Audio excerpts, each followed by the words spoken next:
आज हम लोग लारावेल में इमेज को स्टोर करना सीखेंगे। यानी इमेज जब हम लोग फॉर्म में सबमिट करते हैं या इंसर्ट करते हैं तो फिर वो कैसे स्टोर कराएंगे। लारावेल में तरीका थोड़ा अलग है। वो जो पीएचपी में तरीका सीखा था हम लोग, मूव अपलोडेड फाइल वाला या $_ फाइल्स लगाकर, वो तरीका नहीं यूज़ होता है यहाँ पे, या थोड़ा काम करने का तरीका अलग है। तो हम लोग इंस्टॉल कर रहे हैं एक पूरा प्रोजेक्ट जिसका नाम है फ़ोटो एल्बम। ठीक है, ये देखिए इंस्टॉल हो रहा है, मैंने लगा रखा है ताकि इसका टाइम थोड़ा बच जाए। और फ़ोटो एल्बम जो यहाँ पे काम चल रहा है, ये देखिए आप नीचे इंस्टॉलेशन का काम चल रहा है। पूरा इंस्टॉलेशन कर लेते हैं, उसके बाद फिर आगे देखते हैं। इंस्टॉलेशन का जो काम है वो पूरा हो चुका है। अब हम लोग इसको VS कोड में ले लेते हैं। देखिए यहाँ जैम ऑन है मेरा, और मैंने जो डेटाबेस सेलेक्ट किया वो MySQL है, SQLite नहीं है।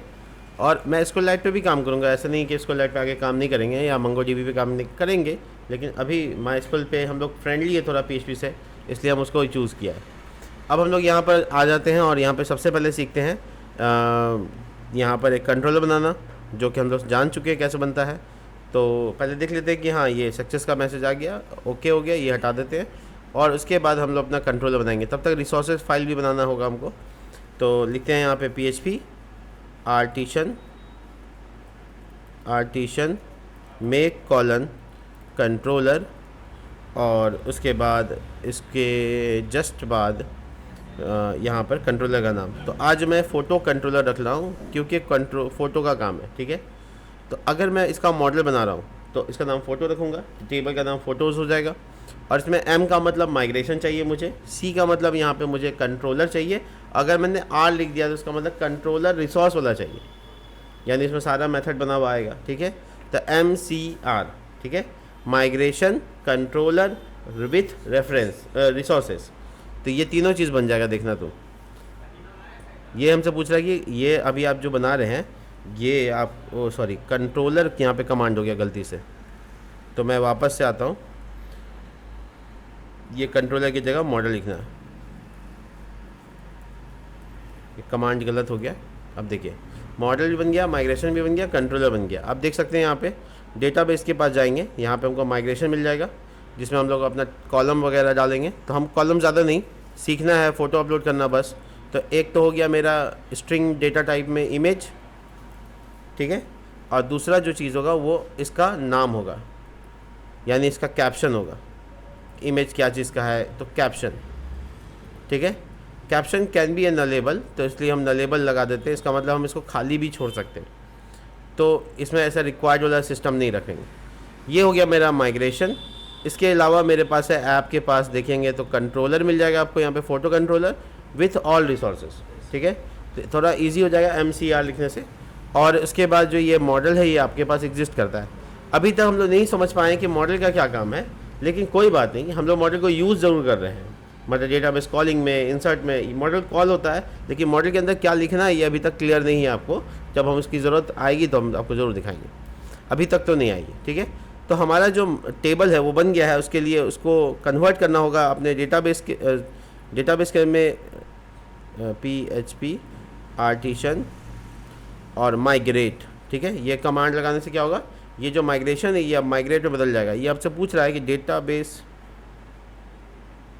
ये क्या बात है, इसको ठीक है, इसको लाइट भी चलेगा, मेरे लिए कोई दिक्कत नहीं है। हम आपको इसको लाइट से बता देते हैं।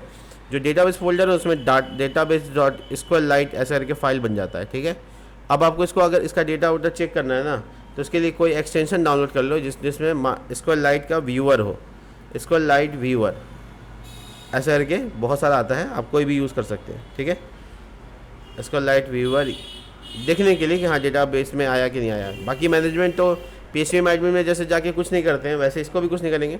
देखो database.sqlite, अब पूरा का पूरा SQLite जो है यहाँ पे ओपन हो सकता है। देखो ओपन हो गया। ये आपका क्या होता है, एक फाइल में बनता है। देखो ये टेबल सब बता रहा है। ठीक है, आप यहाँ पे फ़ोटोज़, और यहाँ देखिए ID, image, caption, created, updated. तो ये व्यूअर है, बस आप डेटाबेस को देख सकते हैं। यहाँ पे PHP मैनेजमेंट में MySQL नहीं दिखता है, तो वहाँ MySQL दिखता है, तो वहाँ पे जाने की ज़रूरत ही नहीं है। अगर आपका एग्ज़ाम बंद है तो भी चलेगा, मतलब आपको उसमें माथा नहीं लगाना। ठीक है, तो आपका डेटाबेस यहाँ पे बन जाता है। SQLite फार लाइट वेट होता है क्योंकि इसका नाम लाइट है, तो ये लाइट वेट होता है PHP पे। तो PHP में क्या होता है कि डेटाबेस अलग से जाता है, लेकिन अगर जैम में इसको भेजोगे तो सॉरी गिटहब पे भेजोगे या कहीं किसी को ट्रांसफ़र करोगे तो ये फाइल के साथ डेटाबेस भी चला जाता है, उसमें वहाँ पे इंपोर्ट एक्सपोर्ट करना पड़ेगा, यहाँ पे ऐसा कुछ नहीं करना पड़ेगा। तो ये आपको SQLite वाला भी फीचर जान लीजिए, कुछ ज़्यादा करना नहीं है, ये आपका फाइल बन जाता है अपने आप, ठीक है, बस यही है। तो आपका वैसे ही काम करेगा जैसे प्रोजेक्ट पहले काम कर रहा था, प्रोजेक्ट को काम करने में कोई दिक्कत नहीं है, वही ORM डालना है जो ORM पहले आप सीखा है, जो तरीका सीखा है वही सब कुछ है। तो चलिए इसका पहला पेज बनाते हैं, फटाफट डिज़ाइन करते हैं। तो पहला पेज बनाने का मतलब है कि हम लोग यहाँ पे इसका नाम रख लेते हैं home.blade.php। अब ये वेलकम वाला को छोड़ देते हैं जैसे है। अब ये बेसिक HTML कोड और यहाँ पे डाल देते हैं हम लोग फ़ोटो एल्बम जो कि हम लोग बना रहे हैं, ठीक है। और फ़ोटो एल्बम के बाद है ना यहाँ पर हम टेलविन भी लगा सकते हैं और बूटस्ट्रैप भी लगा सकते हैं।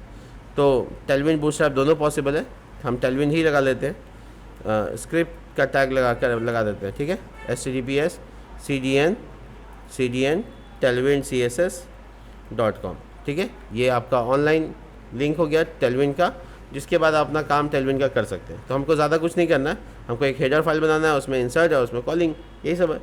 तो हम लोग फटाफट यहाँ पर फ्लिक्स के साथ flix-1 जस्टिफाई बिटवीन और उसके बाद bg-red इस तरह से, ठीक है।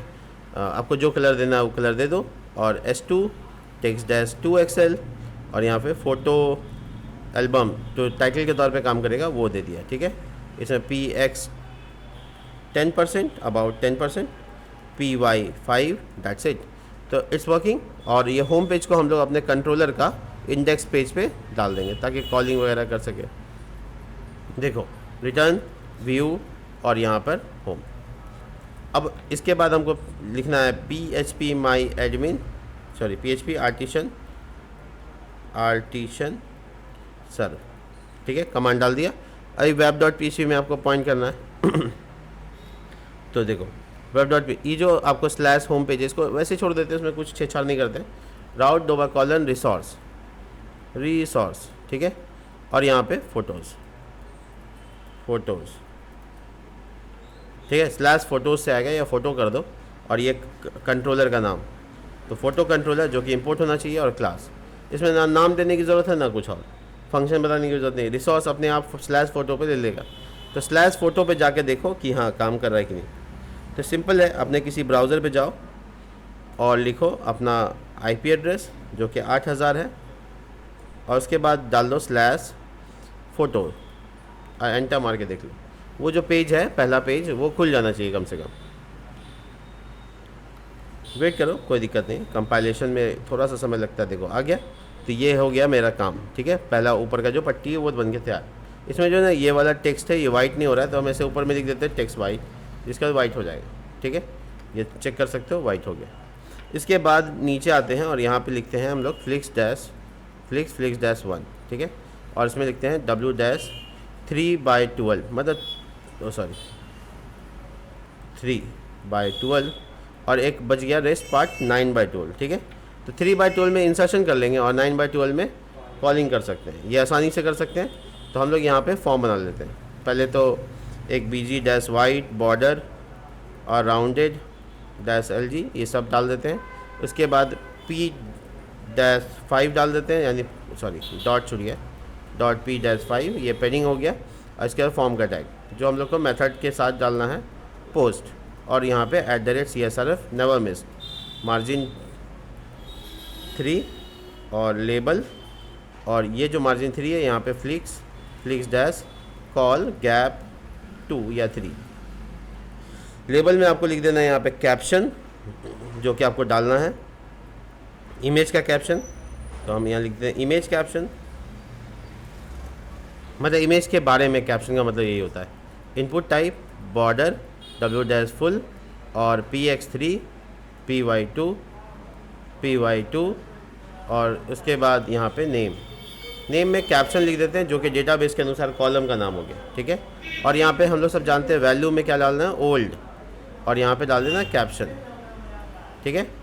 और एक चीज़ करनी है वो ये, इसको रिपीट करनी होगी हमको, और ये इमेज को अपलोड करने की जगह है। तो देखो इमेज अपलोड करने में हम लोग PHP में से ही सीखते आ रहे हैं कि enctype multipart form data ज़रूरी है। वो डालने के अलावा इनपुट टाइप फाइल करना ज़रूरी है, और जो नाम है वो इमेज है तो वो इमेज डाल देते हैं। और ये ओल्ड वैल्यू जो है इमेज में काम नहीं कर सकता है, तो इसको माथा ही मत लगाओ इसमें। उसके बाद बॉर्डर वगैरह जो देना दे दो, और उसके बाद मार्जिन बॉटम 3, और ये इनपुट टाइप सबमिट बटन बना लेते हैं। अब सबमिट बटन में लिखा रहेगा इंसर्ट या अपलोड इमेज, और ये क्लास लगा के BG डैश टिल कलर का 500 W dash full PX3 PY2 और राउंडेड। ठीक है, ये सारी चीज़ें डाल दिया मैंने, और ये होम पेज को चेक करेंगे तो वो अब दिखेगा हमको। देखो परफेक्ट दिख रहा है। अपलोड इमेज जो है वो टेक्स्ट खाली उसका वाइट कर देते हैं, टेक्स्ट वाइट, और ये काम ख़त्म। और थोड़ा सा आपका जो इसका मेन डब्बा है इसको हम लोग कहते हैं PX 10%, ताकि वो PY5, ताकि वो एकदम चिपक के जो आ रहा है उन्हें आए, थोड़ा नीचे आए। ठीक है, चलेगा। कैप्शन लिखिए, इमेज अपलोड कीजिए, इस साइड में इमेज दिखेगा। तो हम लोग ने इंसर्ट का पेज अलग से नहीं बनाए, राइट। तो हम लोग को यहाँ पर देखोगे तो यहाँ पे इंसर्ट को अलग से बनाने के लिए ये फंक्शन होता है। तो ये फंक्शन अब हमको इसकी कोई ज़रूरत नहीं है। रिसोर्स में ऐसा नहीं है कि जो मिला है सब कुछ की ज़रूरत होगी, तो हम उसको रिमूव कर दे रहे हैं। बट रिमूव करने के बाद आपको यहाँ पे लिखना होगा एक्सेप्ट, छोड़कर। किसको छोड़ रहे हैं हम? क्रिएट नाम का मेथड को छोड़ रहे हैं। तो वो हम बता देंगे ताकि उसका राउट ना बने। राउट बनेगा तो वो खोजेगा फंक्शन, अब फंक्शन खोजेगा तो एरर आ जाएगा। इसीलिए हम उसको एक्सेप्ट कर दिया, तभी रिमूव कर सकते हैं। नहीं तो रिमूव मत कीजिए, वहीं छोड़ दीजिए, लेकिन वो एरर भी दे सकता है। तो इससे अच्छा है कि रिमूव कर दीजिए, उसका राउट बनेगा ही नहीं, एरर ही नहीं आएगा। तो वो जनरेशन आपका अपने है। हाँ, पोस्ट मेथड के लिए है अवेलेबल, तो वो ज़रूरी है। ठीक है, और बाकी चीज़ें बाद में देख लेंगे। तो हम लोग यहाँ पर फॉर्म तो बना लिए जिससे हम लोग इंसर्ट करेंगे। तो अब इंसर्ट बनाएंगे कैसे? तो वो बनेगा स्टोर फंक्शन में, स्टोर वाले फंक्शन में यहाँ पर, और इसको यहाँ पे होम एक्शन में, राउट में यहाँ लिखना होगा photos.store। अच्छा, आपने नोटिस किया, एक बार देख लीजिए, इसमें क्रिएट गायब हो गया। ठीक है, यानी वो राउट उसका बना ही नहीं। तो हम लोग स्टोर यहाँ डाल दिया। स्टोर से क्या होगा? पोस्ट मेथड काम करेगा और हमारा ये डेटा स्टोर होगा जब सबमिट करेंगे तब। तो जब सबमिट करेंगे उससे पहले हमको वैलिडेट करना पड़ेगा। तो एरो वैलिडेशन, वैलिडेट कर देते हैं। और हमको सारा कॉलम वैलिडेट तो नहीं करना है, सिर्फ इमेज नाम का कॉलम जो है वो वैलिडेट करना है। अब उसमें बहुत सारी चीज़ें डाल सकते हो, जैसे मैं अभी आपको डाल के दिखा रहा हूँ। देखिए क्या क्या वैलिडेशन कर सकते हैं। रिक्वायर्ड होगा, इमेज होना चाहिए, कुछ और नहीं होना चाहिए। मिनिमम उसका जो डेटा टाइप होगा JPEG, PNG या JPG चाहिए, और उसका जो मैक्सिमम साइज़ होगा 2 MB तक होना चाहिए। ये MB में परफॉर्म करता है, तो ये KB में लिखना पड़ता है। तो KB लिखा 2048, इसका मतलब 2 MB हो गया। तो 2 MB यहाँ पर होना चाहिए, उससे ज़्यादा बड़ा इमेज ना अपलोड हो। ये सारी चीज़ें यही वैलिडेशन में कह दी जाती हैं। अब इसके बारे में बारी है कि आपको अब अपना इमेज कैसे अपलोड करना है। तो देखिए, इमेज अपलोड करने से पहले आपको डाटा भी परफॉर्म करना होगा, बट हम आपको सब चीज़ दिखाएंगे यहाँ पे कैसे करना है, नहीं करना है। अभी फ़िलहाल के लिए यहाँ पे वैलिडेशन पॉसिबल हो गया। और अगर कोई इमेज अपलोड नहीं करता है, उसके जगह PDF डाल देता है, तो उसको एरर आएगा। ठीक है, जैसे ये फ़ोटो है, वीडियो डाल दिया, तो ये जब अपलोड होगा ना तो इसमें एरर आएगा। और एरर के लिए तो हम वहाँ लिखा ही नहीं कुछ, यहाँ पे छूट गया। यहाँ पे हम लोगों को इमेज का जो वैलिडेशन एरर आता वो हम लोग को लेट टेम्पलेट से डालना पड़ता। ये तो छूट गया।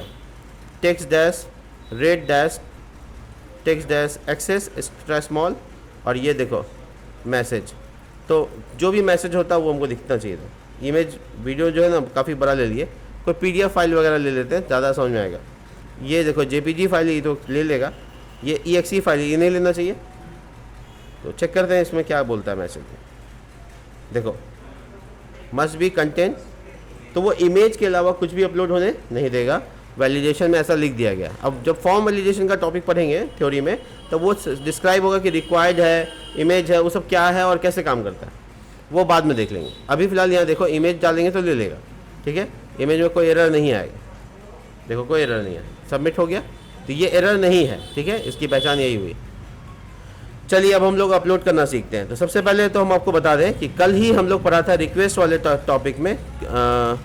यहाँ पर अगर आप देखेंगे तो लैरावेल के ऑफिशियल वेबसाइट पे डॉक्यूमेंटेशन में ये द बेसिक, और इसमें जो है रिक्वेस्ट के अंदर में इमेज को हैंडल करने का तरीका बताया गया था। देखो दिस हैज़ मैनी, इस तरह से सब था।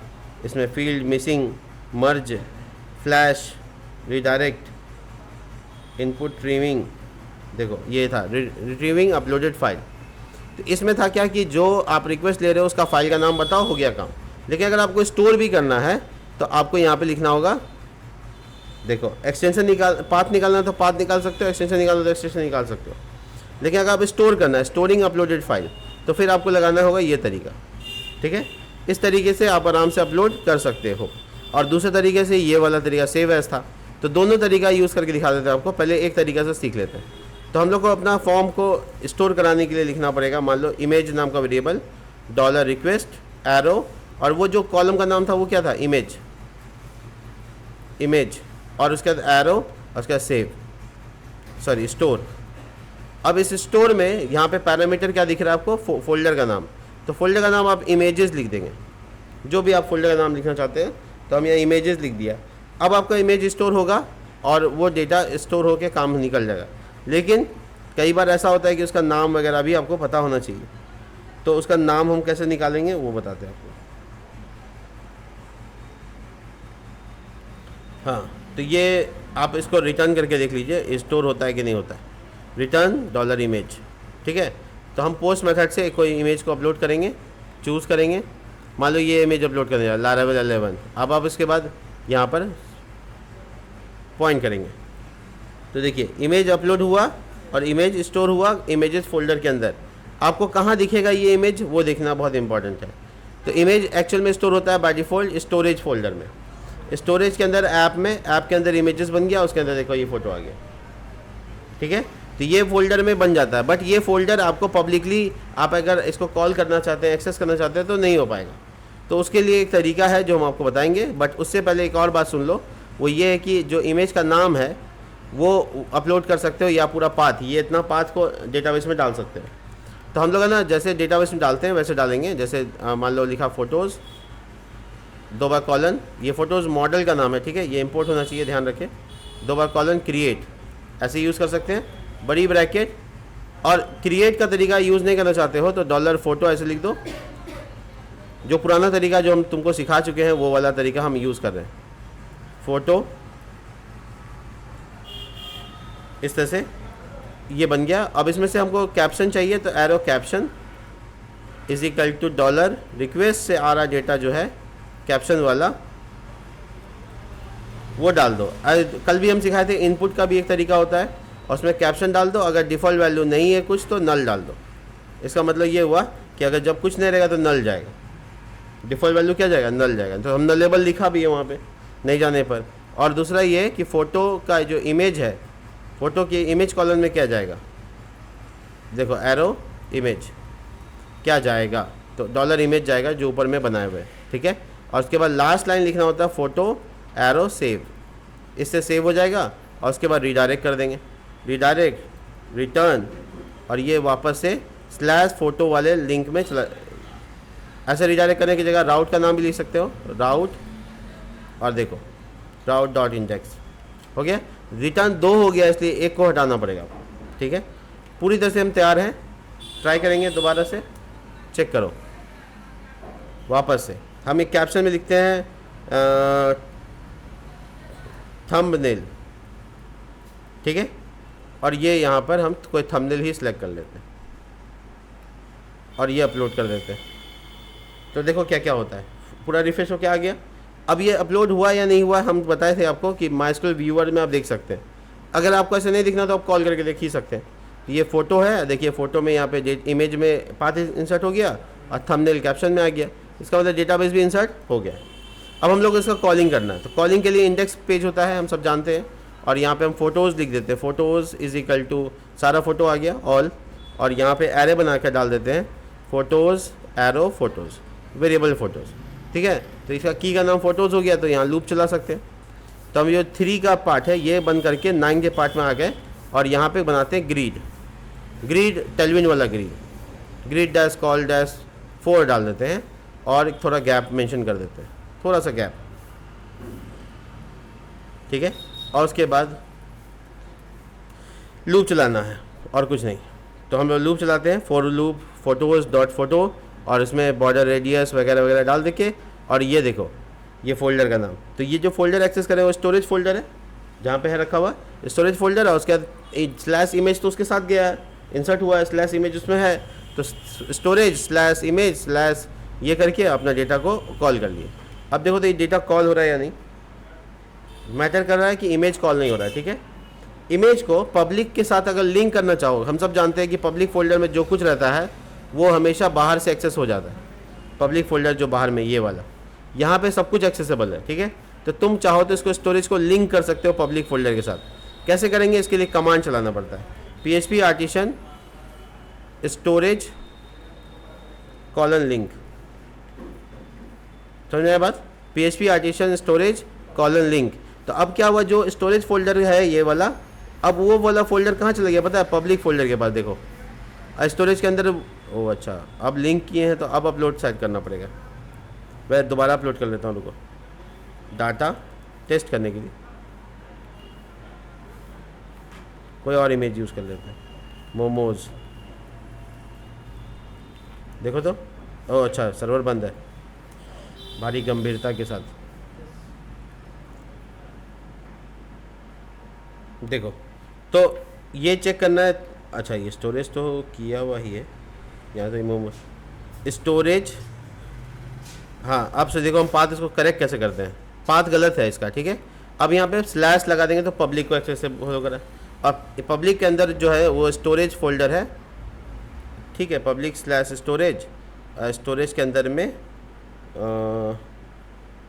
शायद ऐप भी लिखना पड़ेगा क्या,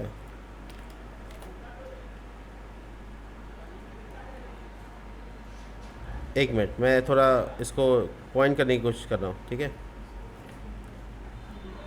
स्टोरेज का तो फोल्डर एक्सेसिबल हो गया, स्टोरेज के अंदर में ऐप है, अच्छा इमेजेस, ये तो इसके नाम में है ये इमेजेस, नहीं पूरा डालने की ज़रूरत ही नहीं है। अच्छा स्टोरेज भी हटाओ, तो डायरेक्ट लिंक हो गया तो इसका मतलब हटाना पड़ेगा।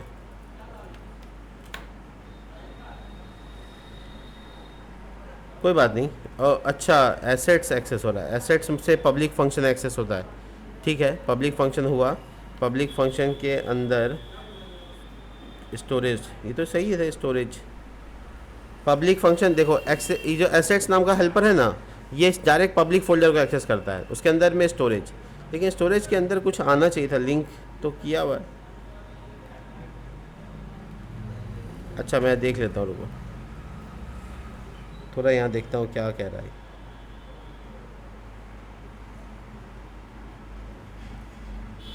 एक्सेसिबल होना चाहिए, ओपन। देखो ये इमेजेस, इसके आगे लगाते हैं स्टोरेज, नहीं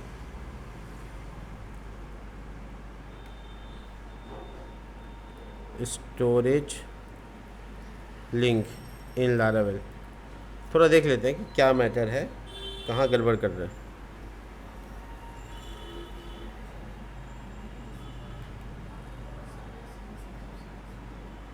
फाइल स्टोरेज, ये पूरा का पूरा मैकेनिज्म ही ऐसे काम करते हैं। देखो ना, लिंक का कमांड सही है, स्टोरेज स्लैश, कमांड तो लिंक का सही है।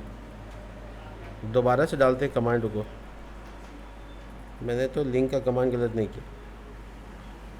Already linked public slash storage, ये पब्लिक फोल्डर से स्टोरेज कनेक्ट हो जाता है, और कनेक्ट के अंदर में डायरेक्ट इमेज अवेलेबल होना चाहिए था। सब तो ठीक ही है। I am trying to link this app slash,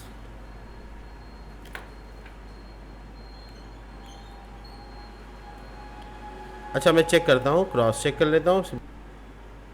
actually यहाँ पे गलती ये हो गया कि स्टोरेज में यहाँ पे पब्लिक फोल्डर से लिंक होना चाहिए था, और मेरा इमेज ऐप फोल्डर के अंदर ही रह गया, मतलब पब्लिक फोल्डर के अंदर नहीं गया। तो जब अपलोड कर रहे थे तभी गलती हो गया। तो अपलोड करने के टाइम में यहाँ पर पब्लिक स्लैश इमेजेस करना था। ठीक है, तो इस क्या होता है इससे कि पब्लिक के अंदर इमेजेस में स्टोर होता है। मैं एक बार ट्राई करता हूँ, देखिए यहाँ पे नया अपलोड करते हैं, देखिए आ गया था, मैं टेस्ट कर रहा था उसको, ये वाला कैप्शन। ठीक है, मैं अपलोड करने की कोशिश करता हूँ, देखिए ये अपलोड हो गया, ठीक है। और आपको मैं दिखाता हूँ अपलोड होने के बाद ये स्टोरेज फोल्डर के इमेजेस, ये यहाँ नहीं, यहाँ दिखाता हूँ। देखिए ये पब्लिक फोल्डर में इमेजेस बना। अब ये जो इमेजेस बाहर बना था ना, ये गलत बन गया। मतलब हमको यहाँ पर पब्लिक स्लैश इमेजेस लिखना था, जिसके मतलब होता कि पब्लिक के अंदर जो इमेज में है वहाँ इंस्टोर हो। इसीलिए ये पब्लिक में अवेलेबल नहीं होने की वजह से एक्सेसिबल भी नहीं हो पा रहा था। तो मेरे को जितना डेटा डिलीट मारना था पुराना वाला डिलीट मार देते हैं, ठीक है। अब जो नया इंसर्ट कर रहे हैं उससे सिर्फ मैटर है। तो नया इंसर्ट कर रहे हैं तो वो स्टोरेज के अंदर, पब्लिक के अंदर, ऐप के अंदर पब्लिक, पब्लिक के अंदर इमेज, इमेज के अंदर ये फोल्डर बना। लेकिन हमको यहाँ से एक्सेस करना ही नहीं है, हम तो लिंक कर दिए हैं। तो लिंक वाला कमांड लगाने से क्या फ़ायदा होगा कि हम लोग जो पब्लिक फोल्डर है उसके अंदर स्टोरेज है, उसमें देखो डायरेक्ट इमेज अवेलेबल है। तो हम लोग को अब पब्लिक वाला तो एक्सेस करने के लिए मेहनत नहीं करना पड़ेगा। क्या करना पड़ेगा, बस हमको स्टोरेज लिखना है और जैसे स्लैश स्टोरेज लिखेंगे वो ऑटोमेटिक मेरा फ़ोटो को है ना लिंक कर लेगा, storage slash images slash photo का नाम। तो मैं जब रिफ़्रेश करूँगा इसको तो अब मेरा यहाँ पे स्टोरेज स्लैश इमेजेस, यहाँ देख लो जो पाथ है यहाँ पे उसके अकॉर्डिंग जाना होगा, पब्लिक स्टोरेज इमेजेस, ठीक है। तो मुझे यहाँ से एक्सेस मिल जाएगा, ठीक है, ठीक है। और डेटाबेस में चेक करना ये होगा कि मेरा डेटाबेस में जो नाम जा रहा है, पाथ जा रहा है, उसमें पब्लिक भी ऐड हो रहा है या नहीं हो रहा है, खाली ये चेक कर लेना। तो डेटाबेस में हम चेक करेंगे, यहाँ डेटाबेस है, यहाँ चेक करेंगे, देखो इसमें पब्लिक भी जा रहा है। और जो ऊपर का 2 डेटा है ना उसको डिलीट मार देते हैं। तो डिलीट मारने के लिए व्यूअर है ना, ये डिलीट नहीं होगा इससे, ये व्यूअर बना हुआ है ना, इससे डिलीट के लिए ऑप्शन नहीं है, ठीक है। तो खैर स्टोरेज स्लैश पब्लिक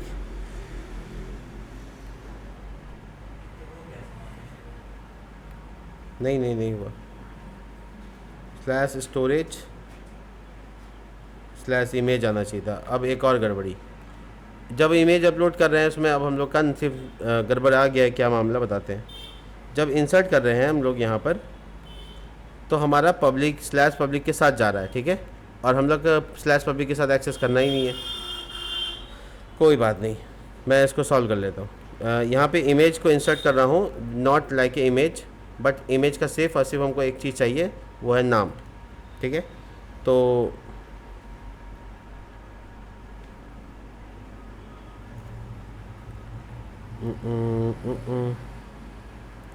एक मिनट, मैं वापस देख लेता हूँ यहाँ पे images, save as images, image का नाम क्या होगा। मैं गूगल कर लेता हूँ थोड़ा सा, how to get only name of the file in Laravel store, ठीक है।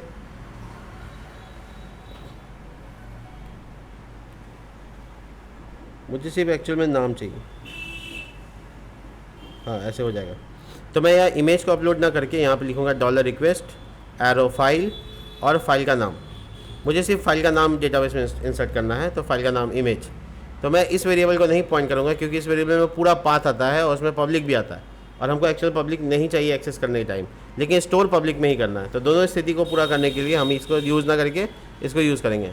अब सब कुछ ठीक है, कोई दिक्कत नहीं है। जो डेटाबेसेस थे पहले से उसको हम डिलीट मार के नया बना लेंगे। तो मेरा सब कुछ इरेज कर लेते हैं हम, यहाँ से डिलीट मार देते हैं, मतलब इमेजेस फोल्डर वगैरह। और आप देख सकते हैं ये पब्लिक में मारा तो यहाँ भी मर चला गया होगा, देख लेते हैं। स्टोरेज देखो खाली हो गया, यहाँ भी दोनों लिंक है ना, तो एक ही है दोनों जगह। खैर, तो मैं एक बार रिपीट करके दिखा देता हूँ आपको सब कुछ। देखिए यहाँ पर आपको क्या करना है, कंट्रोलर में इस जगह पर आपको यहाँ पर इमेज अपलोड करानी है इस तरह से, ठीक है, पब्लिक स्लैश इमेजेस में। और जो इंसर्ट करने के लिए नाम पूछेगा तो नाम के लिए यहाँ रिक्वेस्ट फाइल और फाइल का नाम डाल देना है, जिससे सिर्फ फाइल का नाम जाएगा, कोई पाथ नहीं स्टोर होगा डेटाबेस में। तो ये गलती थी जो यहाँ पे सुधारा गया है। और डिलीट मारते हैं पहले हम लोग, एक्चुअल में हमको डिलीट मारना है, सारा का सारा मारना पड़ेगा। तो हम लोग डिलीट मार सकते हैं पूरा का पूरा। कैसे कर सकते हैं, देखो फ़ोटोज़ 2 बार कॉलन और उसके बाद लिखेंगे डिलीट, ठीक है। तो इसका मतलब ये हुआ कि सॉरी ऑल एरो डिलीट, तो इसका मतलब हुआ कि हमको सबका सब डिलीट मार देना है। तो ये कमांड लगाने से क्या होगा कि हमारा डेटाबेस में जितना कुछ होगा सब डिलीट हो जाना चाहिए। एक बार देख लेते हैं चला के।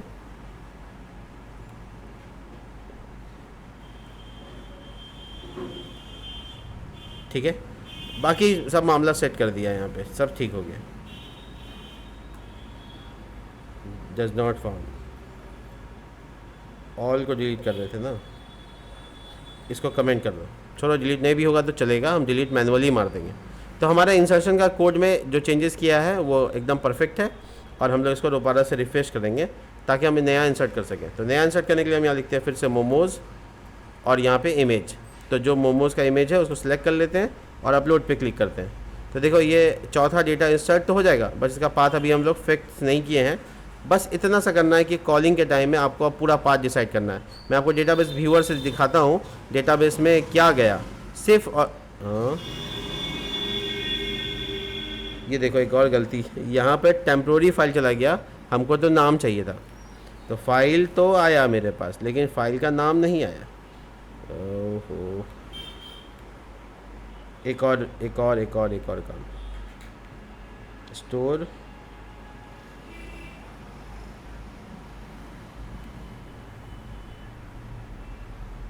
फाइल हैज़ नेम, ठीक है। एक और अटेम्प्ट, यहाँ पे हैज़ नेम लगा देते हैं, हैज़ नेम। ये फंक्शन का इस्तेमाल है, हमको टेम्प्रोरी फाइल नहीं चाहिए, टेम्प्रोरी फाइल स्टोर हो रहा है यहाँ पे। देखो यहाँ पे टेम्प्रोरी फाइल स्टोर हो रहा है, तो हमको नाम चाहिए। तो एक्चुअल में हैज़ नेम लगा के हम नाम निकालना चाहते हैं। एक बार और इंसर्ट, हमको एक्चुअल में फाइनल तभी होंगे हम जब तक डेटाबेस में नाम नहीं जाए। तो ये लर्न 5 है, देखते हैं डेटाबेस में क्या जाता है। तो ये डेटाबेस है मेरे पास यहाँ पे, और इसको रिफ़्रेश करेंगे और देखो इस बार हाँ परफेक्ट, अब नाम आ गया पूरा का पूरा PNG। तो PNG बता रहा है कि हम नाम दे दिए, सही है। अब इसका सही पाथ क्या होगा, तो अब सही पाथ यहाँ पे देखो, एसेट्स के अंदर में पब्लिक, एसेट्स के अंदर में क्या क्या चीज़ें हैं। पब्लिक फोल्डर में जाओ, पब्लिक फोल्डर, स्टोर, डायरेक्ट